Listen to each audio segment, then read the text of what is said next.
and welcome. You're tuned into the best in paranormal talk radio. This is Darkness Radio, the best in paranormal talk radio, 14 years strong. Thank you for joining us. I'm Dave Schrader. That guy over there, Tim Dennis. Hello, Tim. Hey, how you doing? I'm doing well. Wrapping up our third episode in New York City, and tomorrow we are off to begin filming our fourth episode of the Holzer Files for Travel Channel that'll be airing later. I know a lot of you keep asking, when is this series going to air? I think people are under the mistaken belief, Tim, that I film an episode and then it should air like a week later. No. What we do is we film, each episode is 5 days long, and we film for 10 to 12 hours a day, and they've got to cut all that down to 42 minutes and 43 seconds. And that takes a long time for editing, getting everything right, correcting the colors, correcting the sound, and then producing. So these episodes that I'm filming right now will air hopefully around September, October again, right in our wheelhouse of the strange and supernatural time of year. We will be back with more episodes this year, 13 episodes. Last year, 10 episodes, Tim. This year, 13 episodes.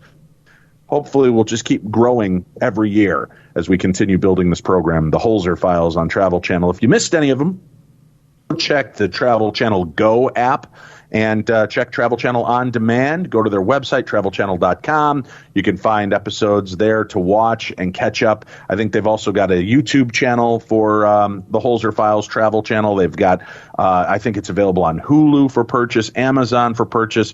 So there's many different ways for you to catch up on the Holzer Files. If you missed first season, I'll forgive you. I'm that kind of guy, Tim. I don't know if you know that about me, but I'm a forgiving man. I've heard that, yeah. Yeah, so I want people to feel okay about having missed it. Just don't do it anymore. Now that you know, you have no excuse. So watch the old episodes. First 10, amazing. And I got to tell you, Tim, I know these teasers are tough. This episode we just wrapped up, astounding.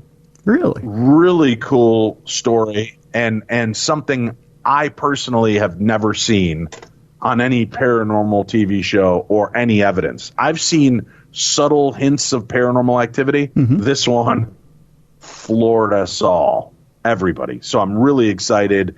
I hope people will tune in and check that out. That'll come out again this coming fall. We've got some big changes coming to the show. For most of you, it doesn't matter. You're not even going to really notice the changeover. We're just going to be delivering the show in a new and improved way, just like we're going to be doing with our True Crime Tuesday program. So you just keep following what we're doing. You'll see it. And once we've got all the information out, we will post it, let you know about it. If you're watching this, of course, right now on our YouTube channel, keep subscribing. It costs nothing. Subscribe to this YouTube channel. Like these videos. You'll always be alerted to every new video as it comes up. And I do keep trying to put up some cool episodes for you to check out. Our new episodes, some classic bits, and some other exclusive material. But we will give you a full video update of all the great changes and all the cool things that are heading your way. And I can promise you, folks, you're going to like what we've got in store for you. All right, let's get started, Tim. It's Sunday. It's time for an interview. I got this message. And, you know, I love when we can get publicists that are sending out a message, you know, to us looking and then congenially asking, would this be a guest you'd be interested in? Tim, let me just read you just the opening paragraph of this press release. And you let me know if this was a guest we might be interested in. Are you ready? I'm ready. Bigfoot and aliens, a real-life adventure story. When she was 22, Patti Houtz was paid by an archaeology society to be part of an expedition that went in search of Bigfoot. So, Tim, with that opening line, does that sound like it might be in the wheelhouse of what we would be interested in on this show? No, not really. You got anything else?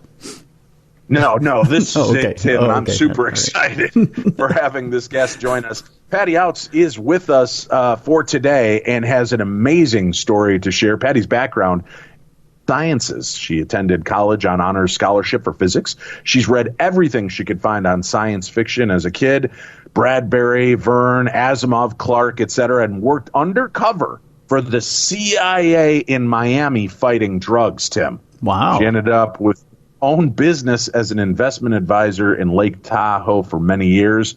And Bigfoot was just getting started in the early 70s, but the tale that she has to tell us is 100% true, as is the story of her possible alien abduction. Ladies and gentlemen, please welcome to the show, Patti Houtz. Am I saying that right, Houtz? Yes, you are. Thank you. Excellent. Patti, thank you. Is this exciting when you can kind of bridge this chasm of many different aspects of the strange and anomalous that we cover on the show. You got our appetites whetted. We've got a link up for her upcoming memoir, links up for her website, all the information on today's program, so you'll be able to find that easily. Patti, welcome to the program. What a life you've led. It's really been remarkable, I must admit. That's why I wrote the book. And now the book again is called Solo by Choice. Solo by Choice, and it is the complete memoir of a woman who chose to go it alone, without marriage or children. But you expose your secrets, surprises, and adventures throughout the book. Astounding. Talk to me a little bit, and we'll get into the high strangeness of what you did. But you've done so many things and have such a varied background. Talk to me a little bit about your life and your fascination with this. Oh, wow. I think I was probably born with more curiosity than I should have had. And I just followed it. When I saw something that just knocked me over, I read everything I could find. And I learned what I didn't know, I taught myself. And it led to a lot of adventures. And I didn't have the, I hate to say it this way, but I wasn't tied down with kids or a marriage.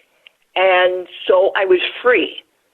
I was free to do whatever I wanted to. And I found that I found a lot more adventure than I thought I was going to. I'll tell you that. It certainly sounds like it. Now, just out of curiosity, in your life up to these moments, did you have any understanding or belief? Obviously, you love science fiction, but did you believe in the possibility of ghosts or aliens or Bigfoot? Not necessarily ghosts, but Bigfoot, yes. It was back in the, oh my God, where was it? The 60s, when that first picture came out that was of a Bigfoot walking in California. That right, the Patterson Gimlin film, yeah. There you go, yes, the Patterson film. And and then you got the abominable snowman. I mean, this guy's all, if he's real, is all over the place. He's all over the world. Wherever there is enough wild left over for him to keep hidden most of the time. Whether they are still around, I don't know. But it is a wonderful thing to think about. And certainly there are a lot of people out there that are trying to make a living saying that they saw the Bigfoot, which I didn't do, by the way. All right, well, we'll get to that. We'll get to that in a bit here. Okay, we'll get to that in a bit here. Let's, walking through your life and obviously having such a varied background and interest, and especially in science, the concept of something like that living here in America, though, a Bigfoot that would be, a bipedal 7 to possibly 9 foot tall, hairy hominid creature that is very rarely sighted. I mean, did science tell you this was a possibility, a probability, or an impossible concept? Possibility. It was a possibility. That's why I mentioned a moment ago, I don't know if there are any still out there, but I think that 50 years ago, there was still a possibility. And, but we have no proof, Dave. Other than footprints, and a couple of not great photographs, with the exception of the Patterson. All these years, and we don't have concrete proof, and that's always right. It's made me wonder. Well, for you, getting involved in this, I want to know just a little bit of your background. How do you get from your position to helping the CIA in Miami battling crime? What was that step like for you? I ran into a fellow, and he thought he was James Bond. And as it turns out, he was, in part. And he was working for a CIA agent, and I kind of got pulled in, and we were exactly what they were looking for, in the sense that at that time there wasn't a DEA, the Department of, for the drugs, but everybody was trying to fight the drug problem. So it was a combination of the CIA, the FBI, the local police, the Coast Guard, and everybody was trying to catch the bad guys. And my boyfriend and I were perfect because we were a couple. We weren't an individual. And it made us much easier to accept in a group of people. And we found that it was easy to infiltrate the drug groups and hear things that perhaps we shouldn't have heard, but we did. And we became couriers.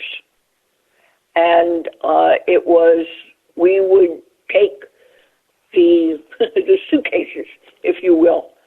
And we were friendly. We didn't ask too many questions, and it all worked for us. And then we got other jobs, and the other jobs were delivering suitcases most of the time. Okay. And they were, and it was either full of guns, full of money, mostly full of drugs. And it was a very exciting time, but it was also a dangerous time. And we were very lucky that we didn't get bad things happening to us. And because we carried guns all the time, we knew how to use them. A friend of a friend. But wait, this all sounds so absurd. I'm not questioning the legitimacy of it, but it's just like, oh yeah, I started dating a guy from a Suzuki dealership, and he trained the divers at the Bay of Pigs, and we became covert operatives. It's like, how do you make that step? I mean, that's like the plot line from a bad 1960s spy movie that a hapless couple ends up, employed by the CIA with passing these secrets. That is so surreal to even conceive. That's why I wrote the book. Nobody believes that it could happen, but it did. And now we're going back 40 years, Dave, so it wasn't like it was something that absolutely could not happen, because back then a lot of things were happening that people didn't necessarily, that couldn't happen today, let's put it that way. And it was a completely surreal type of thing. You had the right word, surreal. And but anyway, they needed some. There had been some spottings of Bigfoot over on the west coast of Florida, in the Big Cypress Swamp, which is in the southeast part of the Everglades. And some fishermen had been seeing something in a particular cove that looked like a man standing about waist deep in what would have been about 4 feet of water, they said, depending on the tides. And there was a fisherman that had seen him more than once in that place. And that's how the Archaeological Society got involved. They said, we've heard about this Bigfoot thing. I wonder if he's real. Let's go look. And but this had nothing to do. This had nothing to do with your CIA work. This was a different. Well, this was working with the Archaeological Society, right? Right, but it had to do with the fact that John and I were good security, if you will, because we had guns, we knew how to use them, and they wanted some sort of security on the expedition, just in case things got nasty. And we were asked to participate, and the money was good, so we said yes. And the Archaeological Society, Peninsular, coming from Florida, Peninsular Archaeological Society. Let me ask one thing. 6 people. Yeah. Let me ask one thing, though, real quickly. Okay, obviously you come from this cloak and dagger spy society helping the CIA, and suddenly they want you to, the Archaeological Society wants you to go in search of Bigfoot. I mean, how are you and John processing that? I mean, to go from drug rings and money. Cartel to Bigfoot. Did it seem like a silly? And it was did it seem like a silly job? Say again?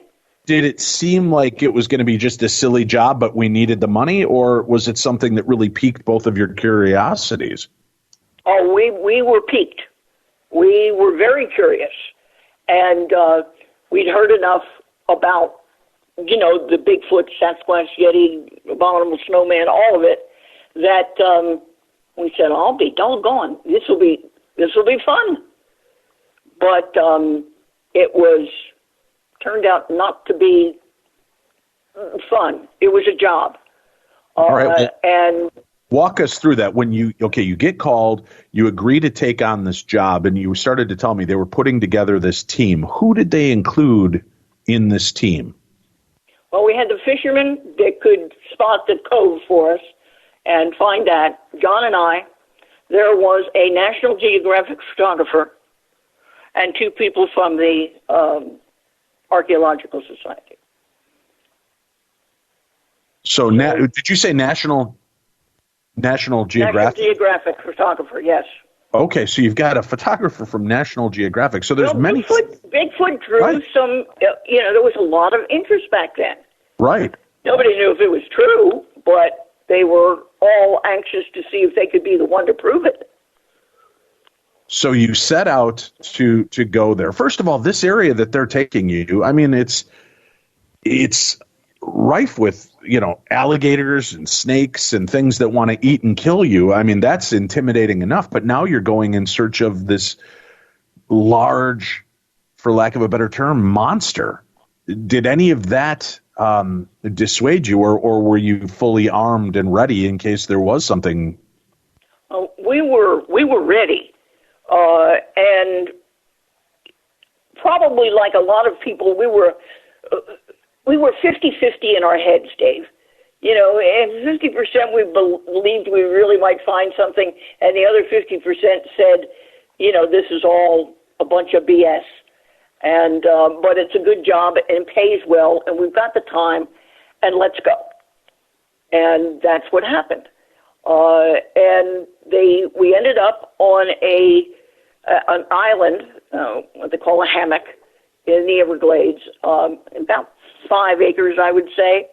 And it was next to the cove where the fisherman had said that he had seen the Bigfoot. And we packed everything in. We came in 3 boats, and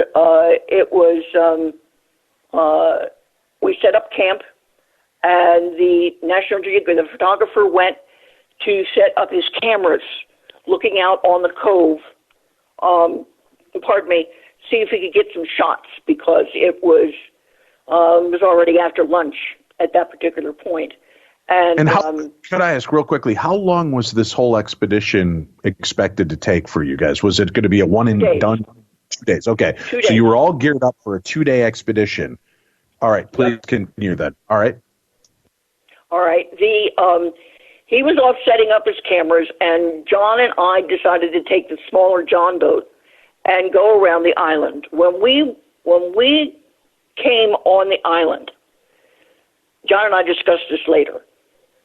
The whole thing felt strange, weird, like there was somebody watching you. And so we decided to take the little boat around the island. Again, we're talking about 5 acres here, and maybe a little bit more. And typical Florida islands are surrounded by mangroves. And in this particular case, we were on the other side of the island, and there was a small cove in there. And John was rowing the boat, so we didn't make any noise. And we figured, well, we'll just look, and we'll see whether or not we see anything moving. And so we rowed in, and the mangroves there, Dave, they were young, maybe 2 feet out of the water, but we were surrounded by them. And but we had you could see the whole island from there, because they weren't that big. The trees weren't, and the mangroves weren't. And we settled in, and a couple of minutes later, John said, God, I'm tired. And I said, me too. And he took one of the oars, and he drove it into the bottom of the cove. The water was probably about 2 feet deep at that point. And when he drove it in, he was going to use it as an anchor, okay? When he drove it in, we heard a thump, which was very strange. And we looked at each other, but we were so tired. And I kind of slipped down into the boat and used a life preserver as a pillow. And he took his arm and wrapped it. He was a big guy, about 6'1", 6'2", and he wrapped his arm around the oar so that the oar was in the underside of his elbow, if you will, and then grabbed the boat with the hand. So he locked in the oar, so we did not move. And the next thing I knew, just before I fell asleep, I looked over. He was sound asleep with his head on his shoulder. And the next thing I knew, I woke up, and it was the boat was in the little mangroves, and they were scraping against the aluminum boat, and that's what woke me up, the sound. And wait 1 second. Wait 1 second. So you're out there in search of Bigfoot, and suddenly both of you find yourself sound asleep. Yep. So is there it's not like you guys were rowing out there and going to just take a little nap. This was an unplanned, unscheduled event that was happening. Absolutely. Okay, and continue, not like please. Us. We were very energetic people. I mean, it didn't make a lot of sense. And but when I woke up, he was still asleep, and looked at exactly the same position that he was when I fell asleep, except the oar wasn't there anymore. And I looked around, and the oar was out in the middle of the pond, still standing straight up, but about 20 yards away. And I woke John up, and it took him a minute to figure out what was going on, and then we realized we didn't know what was going on. Both of us had cuts on our wrists. Mine was healed, but his was still bleeding. Whoa. Yeah. You have Yeah. cuts. You have cuts on your Yes. I wrist. still have the scar. Yeah.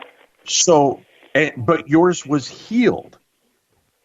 Not healed, but the blood had coagulated. I mean, it wasn't free flowing any longer.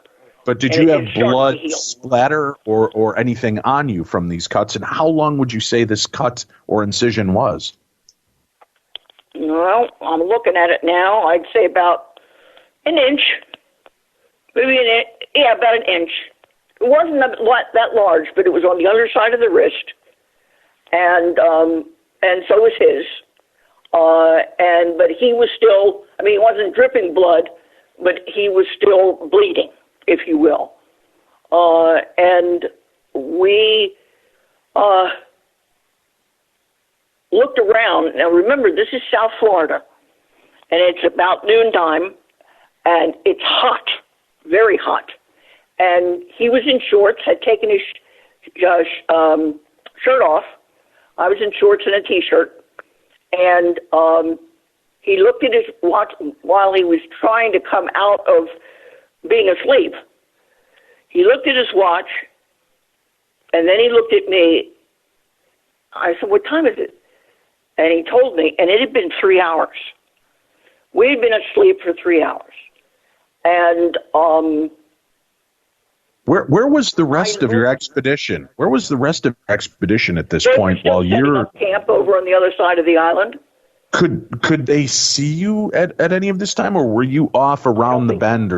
Okay. No, it was there were mangroves, in some cases like where we were, young mangroves all around the island, but there were also tall trees in the middle of the island.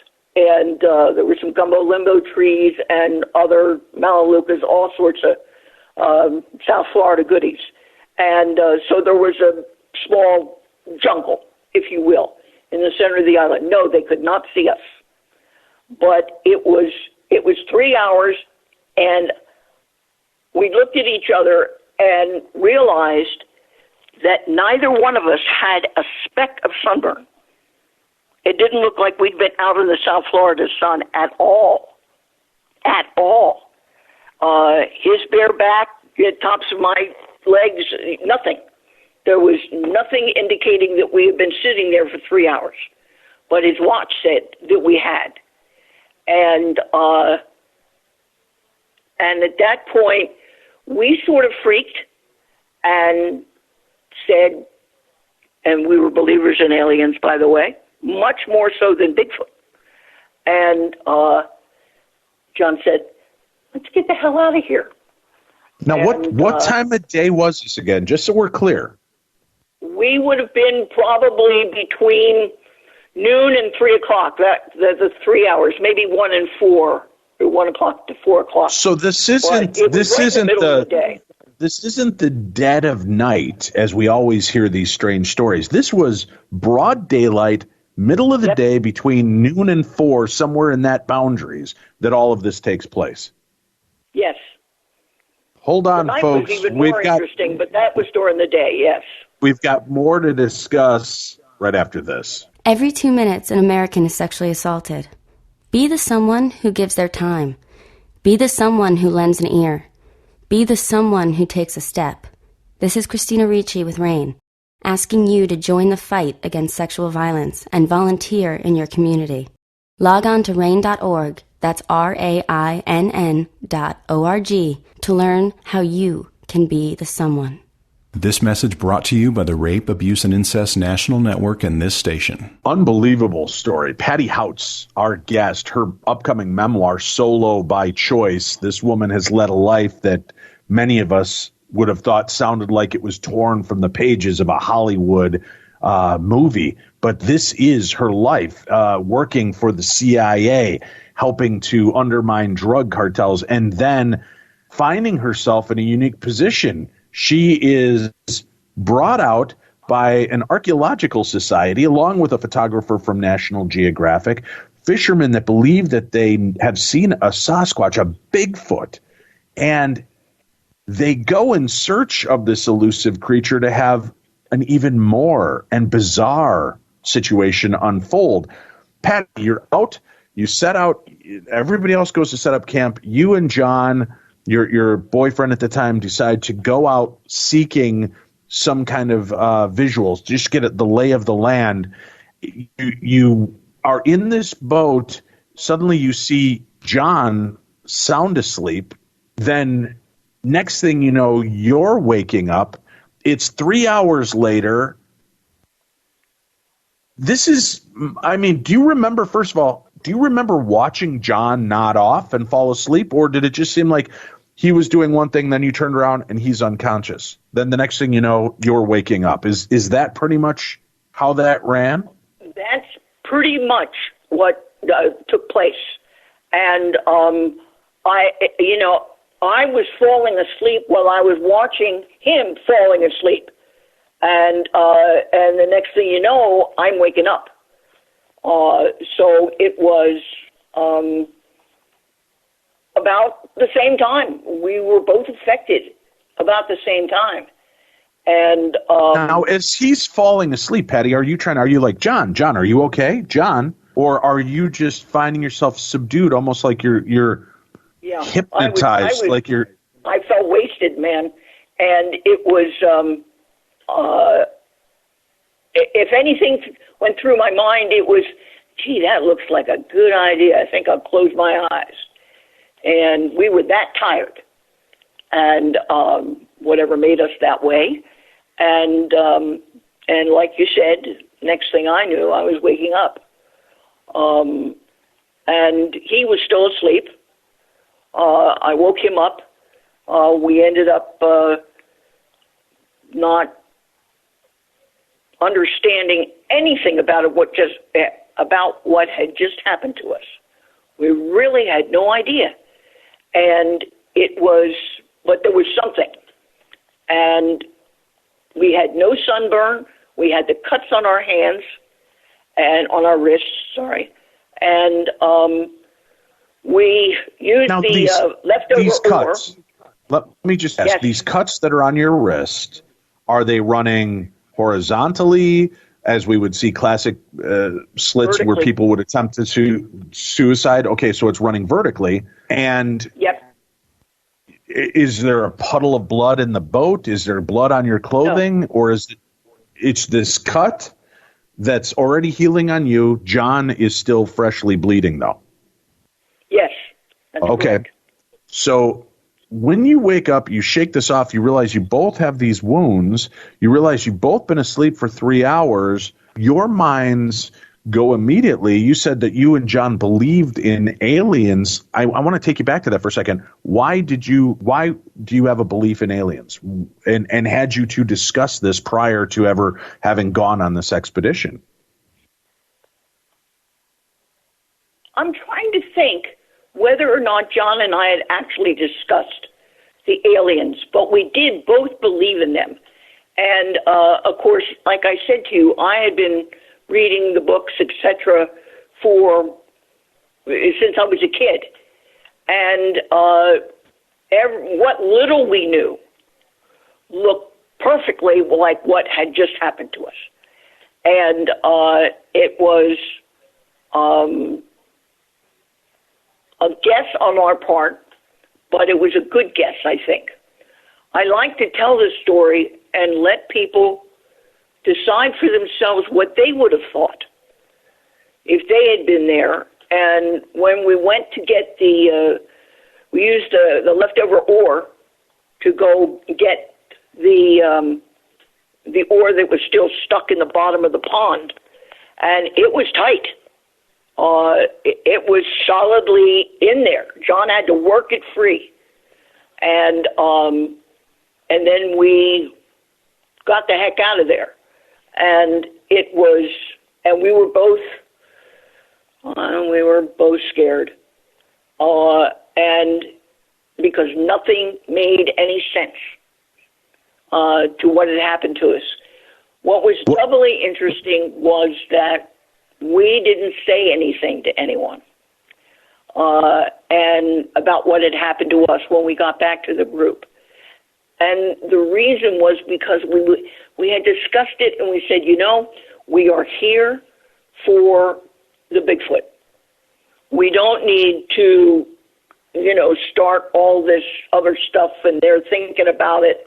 And besides, we don't know really what happened to us. And so we kept quiet about it. That night, as the sun went down, National Geographic guy came back. He'd already set up all of his cameras and stuff, and he had motion detector camera. And we settled in for the night, and these fishermen started telling stories about what he had seen. He was asked by the National Geographic people to do that. He said, tell us again what you saw, when you saw it, and how it affected you. And he told us the stories about he'd seen it 3 times in the same cove next to where we were now camped. And he had spooky stories to tell, but he was scared when he started talking about the stories.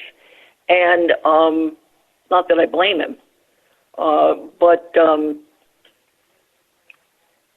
we were just about ready to doze off, and we heard something.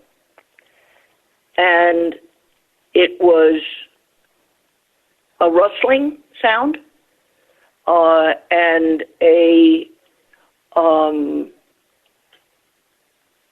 breaking of small branches, if you will, and then there was a large crack.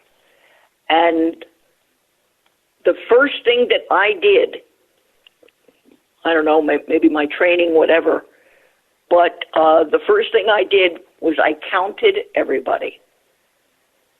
And there were 6 of us there, which means whatever was making that noise, it was not us. Either someone had followed us, someone was maybe playing a practical joke. We didn't know. But we knew that whatever was making the noise, it was not us. And when the loud crack came, John had his gun out immediately. I reached for mine, but he was much faster. And he took charge. He said, nobody move.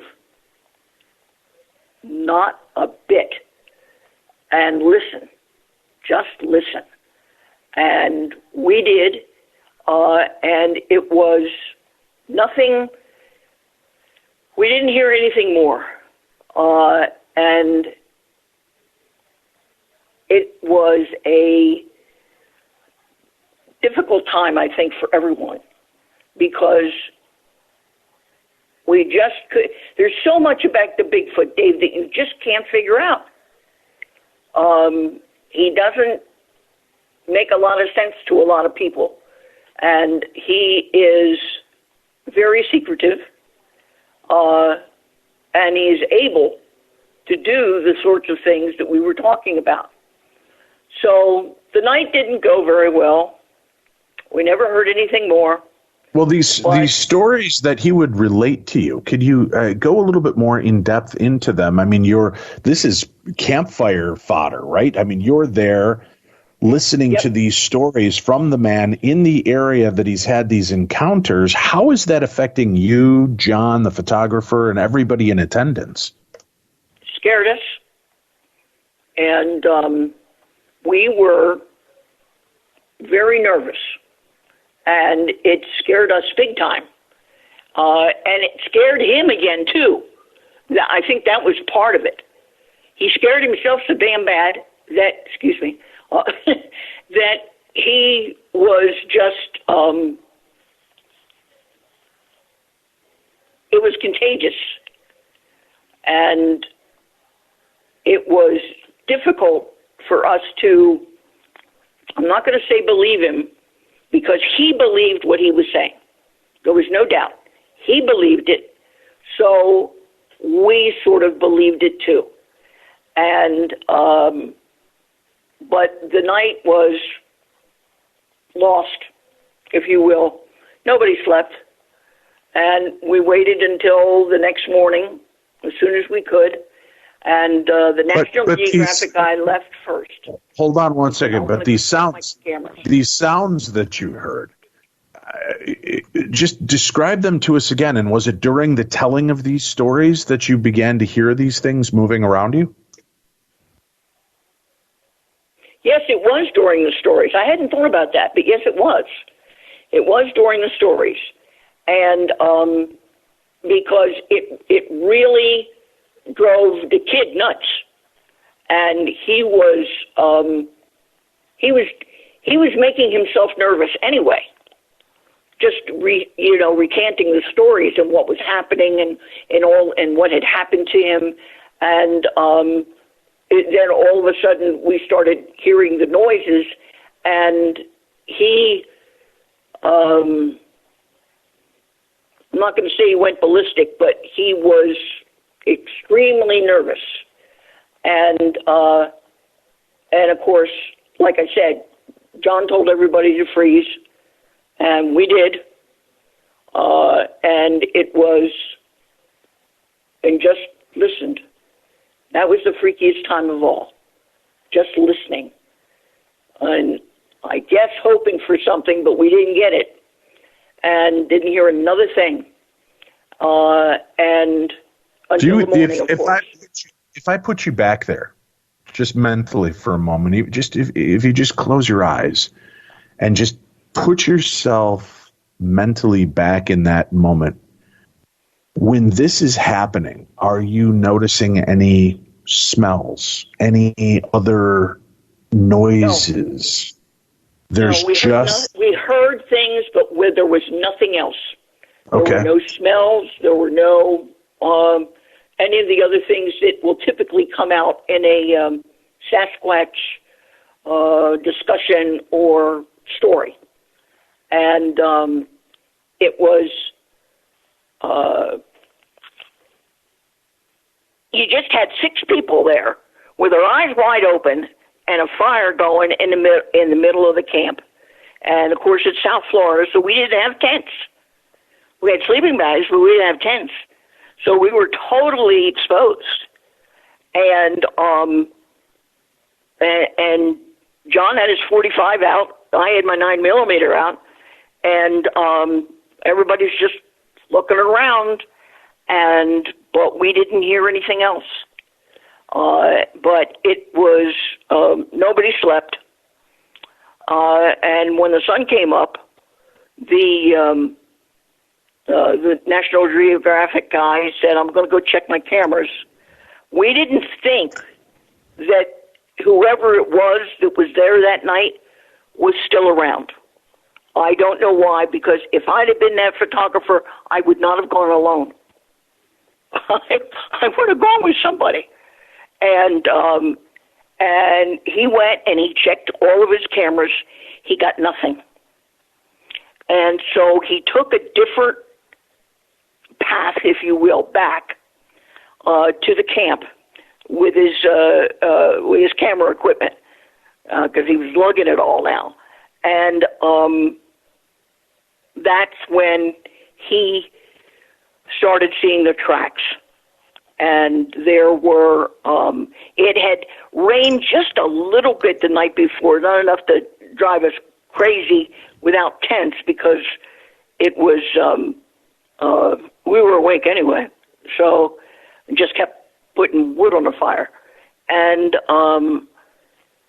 he saw a number of broken things near a path, broken branches and stuff, but nothing complete. But these footsteps, these prints, how would you describe? If give me the size and dimensions. Were they wearing a shoe? Were they defined bare naked footprints? Toes. Yeah, they were bare naked footprints. What there was of them, there was a heel. There were a couple of toes. There were toes that were maybe about the size of a guy's thumb. And then we heard a holler from the photographer, and he said, come here, I found something. And he had found a complete print, barefoot, as you said, I'm going to say about 14 inches long, and it was pretty good. It was a good one. But again, the path was a combination of sand and soil, and it was damp. So it was a beautiful print. It really was. And there was no place that he could have carried it with him. And he was loaded down with his gear, and something that big, you're thinking, is it fake? Did he make this? And well, we couldn't see how he could have done that. And John asked the National Geographic guy. He said, "Did you bring plaster?" And he said, "Yes, I did." And so they plastered up the print, and then the National, and we obviously let it set, took it out, and the National Geographic guy started taking pictures. And John ended up on the front page of the National Enquirer newspaper, which back then was the epitome of the weird and strange. And that right, but unfortunately, that newspaper is also considered a rag mag that, is usually filled with salacious stories of silliness. But it didn't have that same feel in the 70s? No, it did not. It did not. And it wasn't the New York Times, don't misunderstand me, but it was a newspaper that was trying to keep itself as clean as it could, but it wanted to print as much as they could get their hands on as far as stories were concerned, of whether it's Bigfoot, whether it's aliens, whether it's ghosts, whether it's, you name it. And I contacted the newspaper and tried to get a copy of that page, but I was not, they were nice about it, but the answer was no. And I have thought about doing it again, asking again, for the sake of the book, because I could use that photo. And I know it was 72 or 73, and it was their front page. So with microfilm being what it is now, I figured they have it. They have it someplace if they want to look it up. Maybe when the book is published, there'll be enough hullabaloo to make him go to the trouble to look it up. And because it was a full page, it wasn't just in the corner on the front page. It was the front page. And it was, we just didn't know what was going to happen. We were surprised about that, about the front page business. But it was a time that we were just not sure about a lot of things. And it was, your imagination can make you crazy when you run into a situation like that. And we didn't want that to happen, but we couldn't stop it from happening. And so the Archaeological Society were happy. We got a good paycheck.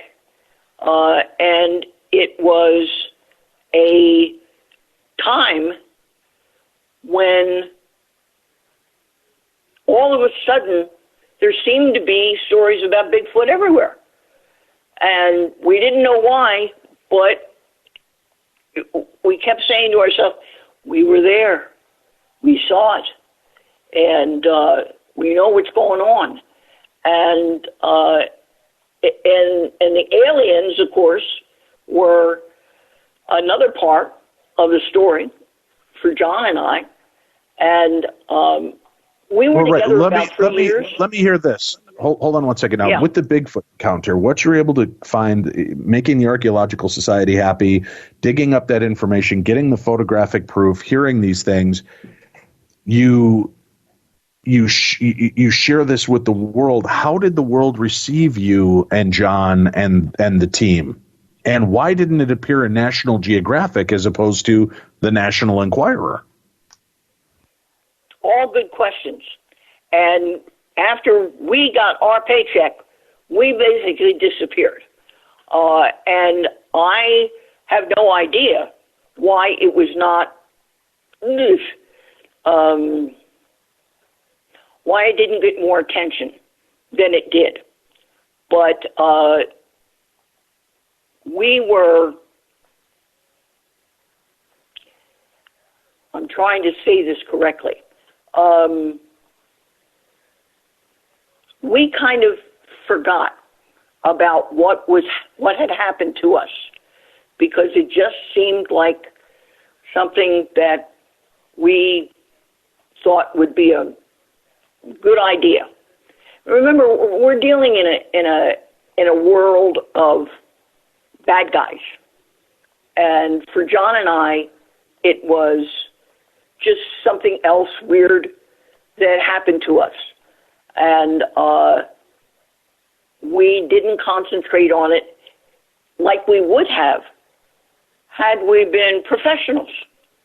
Looking for the Yeti, we found something, now we get it published, now we do this, now we do that. That was the geographical, that was the Archaeological Society's job. And whatever they did, we don't know.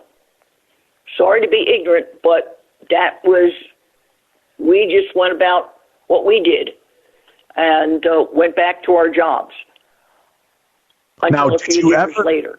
Did you ever break down and tell anybody on that expedition the other aspect of your story? No, we never did. We never did. Did you two discuss it again after that, or did you both just kind of No, we discussed it. Alone? Okay. Yeah, we discussed it. And it continued to be scary, and we just, the easiest way to understand it is if I tell you what happened a few years later. Okay, please do. If we have the time. Let's do that. Let's do that right after this. As an organ donor, your story doesn't have to end. The good in you can live on. In fact, you could save up to 8 lives and restore sight and health for many more. Sign up right now online as an organ, eye, and tissue donor. You'll be happy you did. And just maybe, someone else will be happy too. Go to organdonor.gov. It saves lives. U.S. Department of Health and Human Services, Health Resources and Services Administration. Babies come with lots of decisions. Cloth or disposable? Crib or bassinet? So when it comes to protection, go with the safest, most effective choice, vaccination. Get all the recommended vaccines for your baby by age 2 to protect your child against 14 serious childhood diseases. For more reasons to vaccinate, talk to your child's doctor. Go to cdc.gov/vaccines or call 800-CDC-INFO. A message from the Centers for Disease Control and Prevention. All right, Patty, we are all ears and hanging on every word. So now this is a few years later. You've let yourself just kind of marinate on your experience. What happens a few years later? John and I broke up after about 3 years, okay? And I had not seen him for some time. And I ran into him, he ran into me, at a boat show in Miami Beach.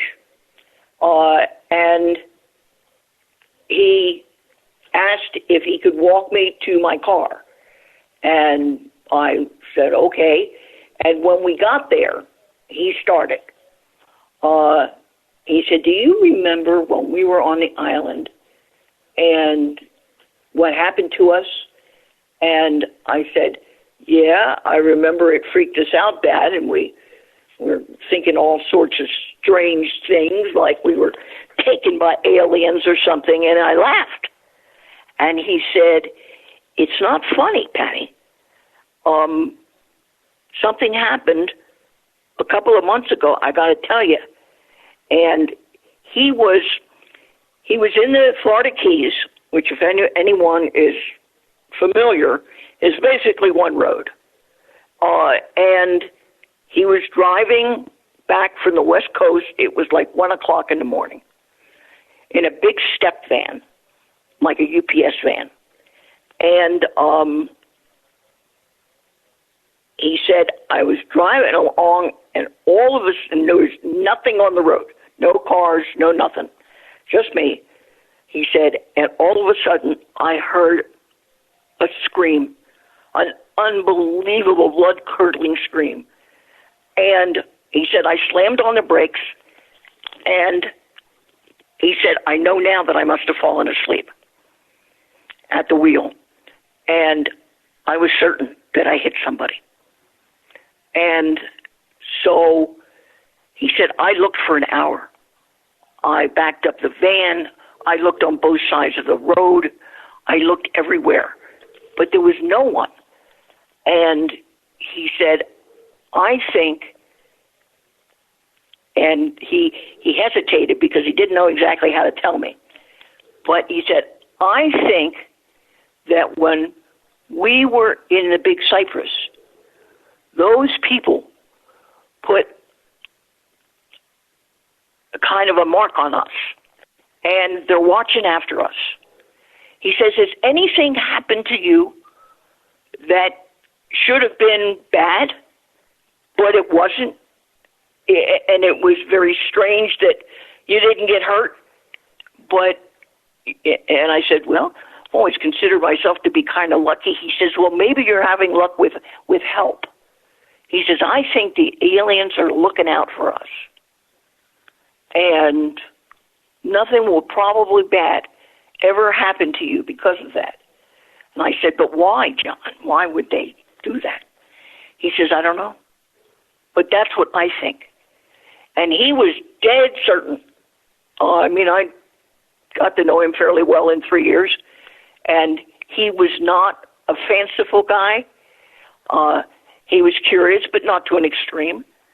And it was just something that he couldn't explain any other way. And I never saw him again. But I also will never forget what he said and the way he said it. I say it better in the book. But it was, I couldn't get it out of my mind for weeks. And I started going back over things that had happened to me and wondering why. And there were a few things. There were a few things that would have been detrimental to me personally, as well as my business, but it didn't happen. Something came in to save me, and I started wondering about it, and I looked at the scar on my wrist again, and I don't know, Dave. I don't know. Have you ever thought of having a doctor examine to see if there might be an implant? Yes, Did you ever do that? I have. Yes, I have. I've seen on the Science Channel, I've seen where some alien abductors have a little black thing that has been implanted in them. And yes, I have thought about it quite a bit, actually. And all it would take would be an X-ray. And I have, yes. What's held you off from trying that? I'll let you know. I say? What's held you off from checking that? I want to finish the book or make it close to being finished before I go to a little bit of trouble to get it done. And if If there's nothing there, there's nothing there. But if there is something there, then we just changed the whole story, didn't we? And what about, I know our listeners are going to be curious, have you ever considered hypnotherapy to do a regression to see if it can uncover that 3-hour gap of missing time and what happened to you? Also thought about that. I've also thought about that, and that probably, if you hadn't asked, I was going to tell you that was the other thing that I'm thinking about the possibility of doing, probably sometime this summer. And have you, I'm not the one asking the questions, but have you ever been hypnotized? Yes. Okay. I have somebody. Like? I have somebody that I trust implicitly and would be happy to connect you with to share this story and get it out there if you would have an interest in doing so. And we can talk about this off air, but I would just request that whatever the findings are, you would be willing to share them with us on the show. Yeah, I have no problem with that. I would be delighted to. And my answer to your implied question is yes. I would like to meet that individual. And because I have no idea where John is these days. I don't even know if he's still with us. But something happened to us that day. And it was very strange. And we were able to put some semblance of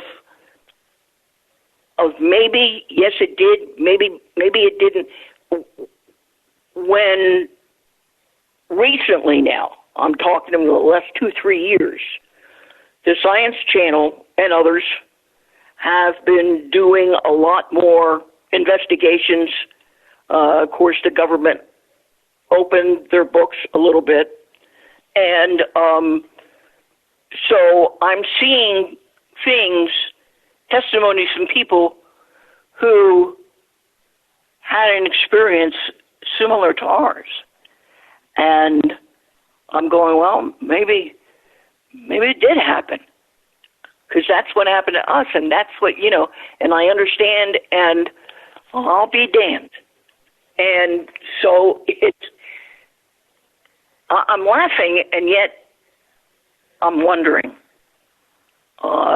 So do you regret now? I'm going to look into it a little bit more.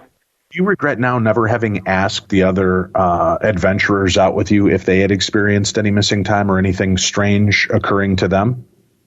No, we figured it was pretty much us. I mean, we had isolated ourselves. No one could see us, and it never occurred to us, frankly, that something that happened to us had also happened to the group. And considering how talkative the fisherman was, I suspect if something had happened to them that they would have said something.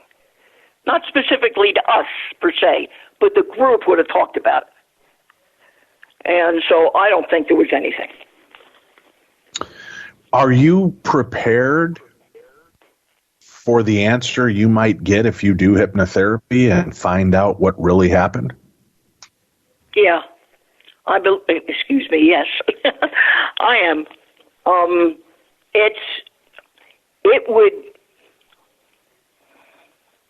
It would be at this time of my life, it would be a positive to me.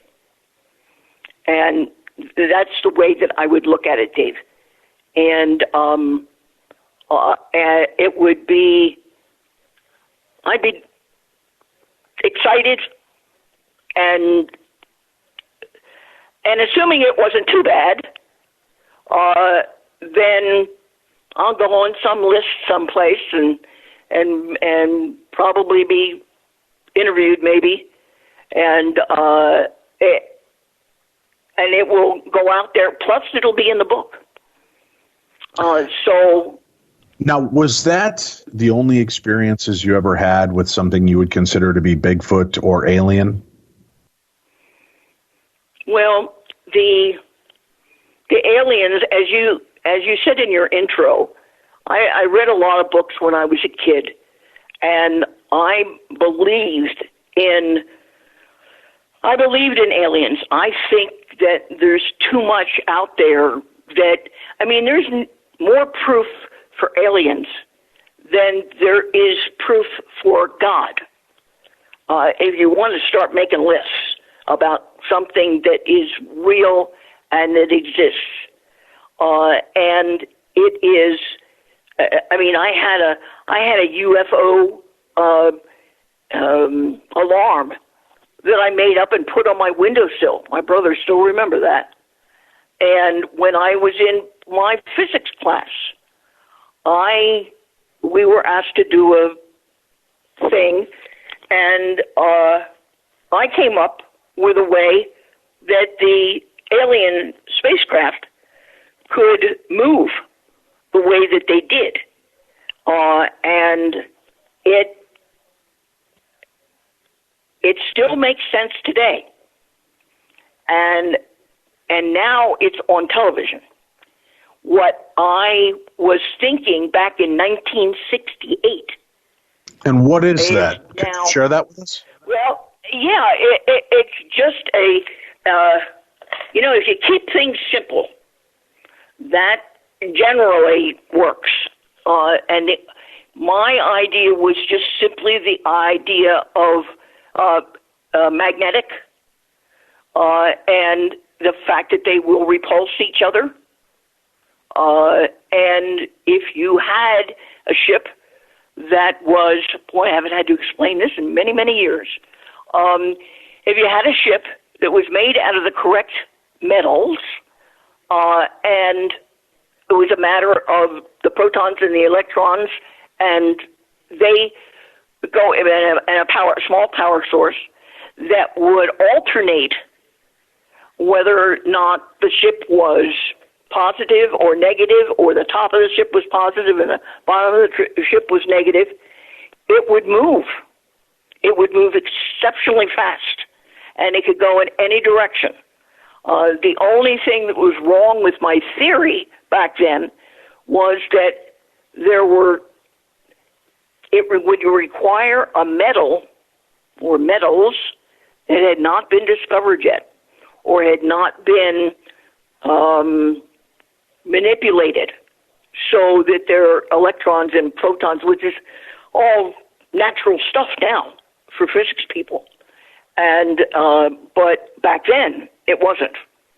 But everything that I suggested back then is now on television. And not that I'm that brilliant, but I probably got lucky. But it would work. They seem to be concentrating on electromagnetic things, and this is not electromagnetic. What I'm talking about is straight magnetism, and it would not. And the idea that the skin of the alien crafts, if you will, could be very, very thin. It falls right into the category, because you wouldn't need very much. You don't need something that's 2 or 3 inches thick to put the electrons this way or putting it that way, and you would get something that could easily fly, could go exceptionally fast and move in any crazy direction you want it to, and it's just that simple. If you've got the right materials, that's all you really need. And like I said, it's been a few years since I've had to talk about this. Well, we thank you very much for coming forward to talk to us about all of this story and your theories. It's pretty remarkable. I'm hoping the book will be a hit. And and simple things are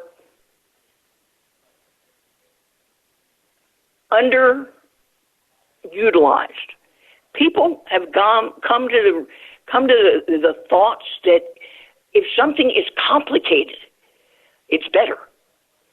And that's why I can't do it, because it's too complicated. It doesn't have to be complicated.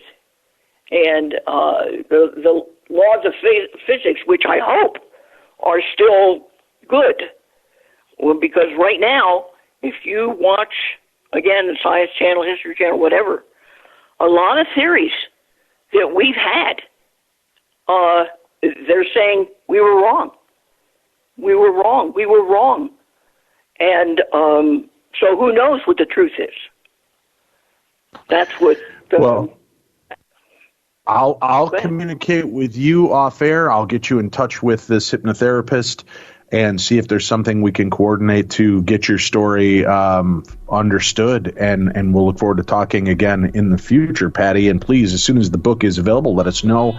We will put up direct links to it on our site and in our Amazon store. Folks, you can always go to darknessradio.com, click on our store tab. It'll take you into another page. You can click on that. It'll take you into our shop where you can see all of the paranormal books we cover on the show, our true crime books, and some really cool paranormal giftware that's there. Patti Houtz, thank you so much for joining us on the Darkness on the Edge of Town Paranormal Radio Show today. Thank you very much. Have a good day. You too, and thank you all for tuning in. We'll be back again with you Tuesday with a True Crime Tuesday episode, and next week with more of the best in paranormal.